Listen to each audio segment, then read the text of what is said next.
Siyaphuhlisa siphethe inguqu siyalima sigweba indlala bhotani mawethu namkelekile kwiindaba zika Dr Da. I-Eastern Cape iqhubela phambili nenkqubo yokujika ifama ezilikhulu zibe ngamaziko oshishino. Oko kusenziwa i-Arhente karhulumente yophuhliso lwamaphandle, i-Eastern Cape Rural Development Agency.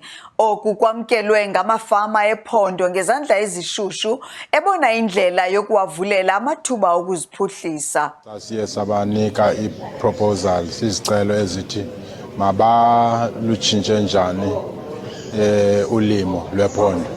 Sanento esiyiphakamisayo siyibiza ngoba i-commercialization of 100 farmers kwi-beef. Kuyabonakala ukuba iyafikelela ezindlebeni ezimamelayo ngoba siyeva isebe akwazile ukuba amenze umphathiswa aqinisekise uba i-commercialization of 100 farms in kule minyaka mihlanu izayo izakwenzeka. She was exactly correct and she pinpointed what we need to do in the three elements of genetic improvement, infrastructure development and training has vastly contributed to wool production and the development of communal and small-scale farmers in the province. And in her plan she has the erection of 24 shearing sheds, which is absolutely crucial in terms of the infrastructure development.